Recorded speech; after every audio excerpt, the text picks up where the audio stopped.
अगर यहां पर मैं एक एक करके सबको बोलूं कि आप बताओ कि आपकी लाइफ में क्या क्या प्रॉब्लम्स आई या अभी क्या प्रॉब्लम्स चल रही है, तो आई एम श्योर कोई सोच भी नहीं सकता कि अच्छा ऐसी प्रॉब्लम्स भी कोई फेस कर सकता है क्या।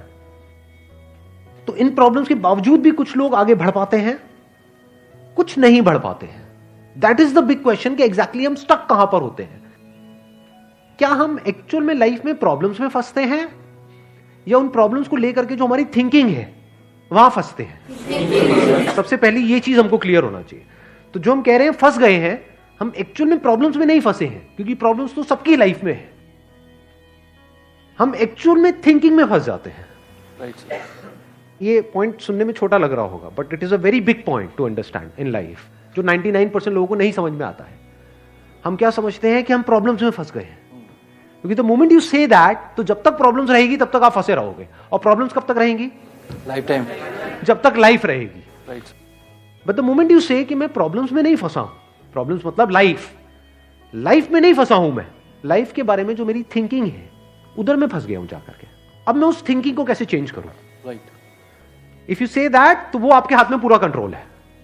But if you ask me this question कि मेरी लाइफ की जो प्रॉब्लम्स हैं वो कैसे सॉल्व हो, तो उसका कोई जवाब नहीं है, क्योंकि वो कभी नहीं होगा। आज आपकी एक प्रॉब्लम है, वो सॉल्व हो भी जाएगी, कल कोई और प्रॉब्लम आ जाएगी, परसों कोई और आ जाएगी, फिर कोई और आ जाएगी, फिर कोई और आ जाएगी। Right sir. तो कैसे हम अपनी थिंकिंग को चेंज करें? सिंपल। थिंकिंग चेंज हो गई तो सब चेंज हो जाएगा। सब चेंज हो जाएगा, क्योंकि प्रॉब्लम्स को देखने का नजरिया बदल गया तो प्रॉब्लम बदल गई। एक बंदा जिसकी थिंकिंग नहीं फंसी हुई है, उसको आप चारों तरफ से फंसा दो, वो निकल जाएगा।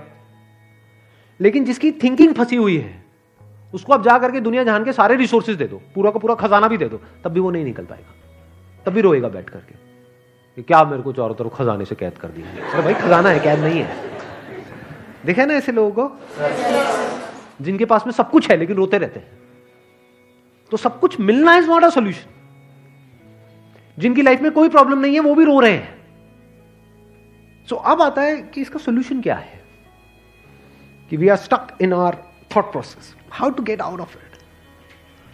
तो सबसे पहली चीज ये समझनी है, ज्यादा सोचने से कुछ नहीं होता है, सही सोचने से होता है। अभी सही सोचना क्या है? What is right thinking? Not positively सोचना। इसको भी ध्यान से समझ लेना। पॉजिटिव सोचना क्या सही सोचना होता है? फॉर एग्जाम्पल, आगे आप जा रहे हो, किसी जंगल में हो और आगे दलदल है, और आप पॉजिटिव सोच रहे हो, मेरे साथ में कभी कुछ गलत हो ही नहीं सकता, मैंने तावीज पहना हुआ है, ये मुझे बचाएगा। बहुत लोग हैं बहुत पॉजिटिव है लाइफ को लेकर के, बट क्या उनकी सोच सही है? अभी सही सोचना क्या है? सर मेरे हिसाब से मतलब इंटेलिजेंसी से सोचना, कि मतलब कुछ ऐसा सोचे कि आगे जाके हमें कोई हानि ना हो, कि एक इंटेलिजेंट माइंड से सोचे। अभी इंटेलिजेंट क्या है और फूलिश क्या है? एक है फूलिश तरीका सोचने का, बेवकूफों की तरह सोचना, एक है इंटेलिजेंस के साथ में सोचना। What is intelligence? जिसको हम इंटेलिजेंस कहते हैं वो इंटेलिजेंस क्या है? साइंस को इंटेलिजेंस कह सकते हैं? नहीं कह सकते। नहीं कह सकते। तो किसको कहोगे? सुपरस्टिशंस को इंटेलिजेंस कहोगे? सुपरस्टिशंस मतलब क्या? बिलीफ, कुछ भी मान रखा है, उसको पकड़ के बैठे हुए, उसके हिसाब से एक्ट कर रहे हैं, उसको इंटेलिजेंस कहोगे? या साइंस जिस तरीके से आगे बढ़ रही है उसको इंटेलिजेंस कहोगे? एग्जैक्टली। तो साइंटिफिक वे ऑफ थिंकिंग समझना पड़ेगा, वो क्या है, उसको अपनी लाइफ में लगाना पड़ेगा, तब आप कह सकते हो आपकी जो थिंकिंग है वो सही है। अब ये साइंटिफिक थिंकिंग मतलब क्या? रियलिटी को एज इट इज देख लेना, दैट इज साइंटिफिक थिंकिंग। यही तो है, और क्या है? There are laws of this universe, उसको एज इट इज देख लेना, उसको ऑब्जर्व करना, यही तो है साइंटिफिक थिंकिंग। उन लॉज को बदलना नहीं, क्योंकि साइंस बदल नहीं सकती उन लॉज को। लॉ ऑफ ग्रेविटी को साइंस बदल नहीं सकती है, उस लॉ को समझ करके उसके हिसाब से एक्ट कर सकती है। इसी साइंटिफिक थिंकिंग को अगर हमको अपनी लाइफ में लगाना हो तो इसका मतलब क्या? एक थिंकिंग हो सकती है लाइफ से रिलेटेड, जो भी आपके दिमाग में कचरा भरा पड़ा है बचपन से लेकर के आज तक, जैसा आपको समझाया गया है लाइफ के बारे में।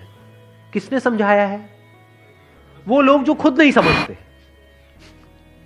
लाइफ के बारे में अपने अपने बिलीफ्स बनाए हुए हैं, अपने अपने स्टैंड पॉइंट से लाइफ को देख रहे हैं। फॉर एग्जाम्पल, कोई हिंदू है तो एक तरीके से लाइफ को देख रहा है, कोई मुस्लिम है तो अलग तरीके से लाइफ को देख रहा है, क्रिश्चियन है तो अलग तरीके से देख रहा है। क्या सही है इन तीनों में से? कि तीनों को सही थिंकिंग कह सकते हैं? ना, क्योंकि आपस में लड़ झगड़ रहे हैं। साइंस में कोई लड़ाई झगड़ा होता है? अगर मैं किसी साइंटिफिक फैक्ट के बारे में बात करूंगा, क्या कोई हिंदू, मुस्लिम, क्रिश्चियन आकर के आपस में लड़ सकते हैं? नहीं। तो ये सही थिंकिंग है। एक है जो हमें सही लगता है, एक है जो सही होता है।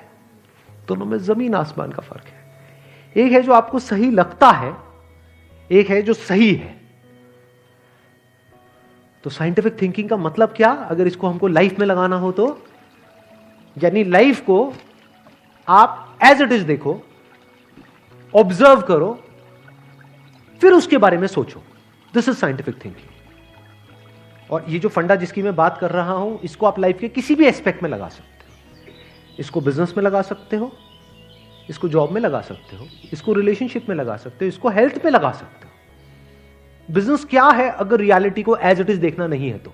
सारे झूठे भरे हैं। अब ये जो आपने कहा कि बिजनेस में सब झूठे भरे पड़े हैं, क्या ये सच है या आपका अपना एक स्टैंड पॉइंट है?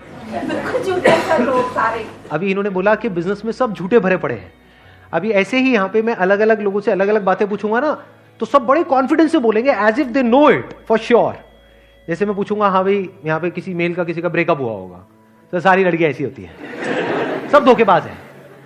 ऐसे ही कोई लड़की से पूछूंगा, वो आकर के बोल देगी, सर ये तो मर्द जात तो है ही ऐसी, इसका कुछ हो ही नहीं सकता। क्या ये सच है या आपका अपना एक स्टैंड पॉइंट है, अपना आपका एक बिलीफ है?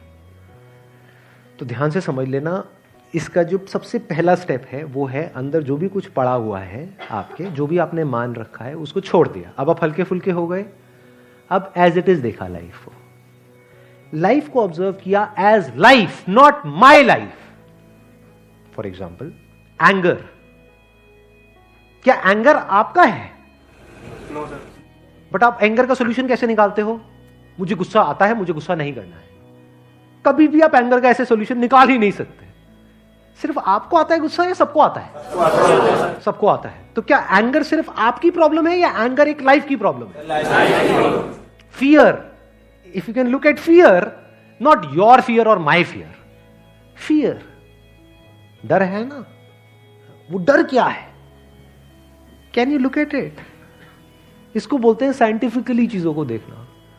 रिलेशनशिप, नॉट माई रिलेशनशिप और योर रिलेशनशिप, रिलेशनशिप। तो इस तरह से जब हम चीजों को देखते हैं ना, not from a subjective point of view but from an objective point of view, जैसे एक साइंटिस्ट देखता है,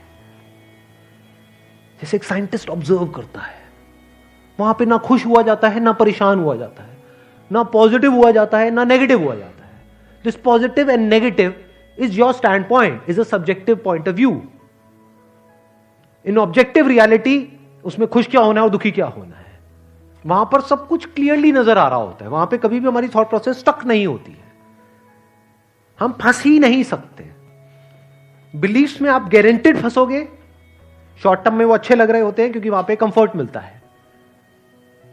जो भी हमने मान रखा है, अगर उसको पकड़ करके हम बैठे रहें और उसमें गोल गोल घूमते रहें तो बड़ा कंफर्ट मिलता है, लेकिन आगे जाकर के वो हमको फंसा देता है, एंटैंगल्ड कर देता है। बट जो रियलिटी है वो धीरे धीरे धीरे धीरे आपको आजाद करती रहती है, जितना आप रियलिटी को समझ जाते हो उस लेवल तक। यानी कि अगर इसको मैं पूरा समअप करूं, जो भी मैंने अब तक कहा है उसको, ये सेशन शुरू कहां से हुआ था? फेलियर से हुआ था कि एक के बाद एक हमने लाइफ में बहुत सारे फेलियर्स फेस करे हैं। तो अब अपने फेलियर्स को ऑब्जर्व मत करो, अपने को बीच में से हटा दो, ऑब्जर्व करो ये जो फेलियर्स हैं ये क्या है। तो you will start seeing the nature of those failures, you will start seeing the causes of those failures. For example मेरी लाइफ है, अगर मेरे को उसको ऑब्जर्व करना है, दो तरीके हो सकते हैं। एक ये, अब मैं अपनी लाइफ में थोड़ा सजा रहा हूं जिससे कि आप उसको रिलेट कर सको। मैंने पास में कुछ गलतियां करी, बहुत बड़ी बड़ी गलतियां करी, मेजर लॉसेस हुए। तो एक एंगल तो ये हो सकता है मैं ऐसा कैसे कर सकता हूं। दूसरा ये है कि मैं ऑब्जर्व करूं कि एग्जैक्टली वो गलती क्या थी और उसका कॉज क्या था। तो वो दिख जाता है, अच्छा उस टाइम पे वो ग्रीड बहुत ज्यादा हावी हुई पड़ी थी। अच्छा ग्रीड क्यों हावी हुई पड़ी थी, इतना लालच क्यों आया हुआ था कि हाँ ये करना है, ये करना है, ये करना है, ये क्यों आया हुआ था? और ये बचपन से ऐसी कंडीशनिंग हुई पड़ी थी, बचपन से घर में यही सारी बातें सुनी थी। तो इसलिए I was acting out of that information जो मेरे अंदर फीडेड थी, and that was not correct information. वो सारी इंफॉर्मेशन गलत थी, जिसकी वजह से मैंने जल्दी से एक्ट किया, बिना सोचे समझे, बिना सही थिंकिंग के एक्ट कर दिया, उस वजह से जाकर के फंस गया। तो मुझे उस बंदे ने नहीं फंसाया, मैं खुद फंसा अपने लालच की वजह से। तो अब ये क्लियर हो रहा है हम कैसे देखते हैं। तो वंस वी सी दैट, तो अब मैं उससे पूरी तरह से फ्री हो गया, because I understood something which is very basic in life, जिसकी वजह से पूरी की पूरी लाइफ एक अलग ट्रैक पे निकल गई। क्या समझ आया? कि कभी भी ग्रीड से एक्ट नहीं करना है।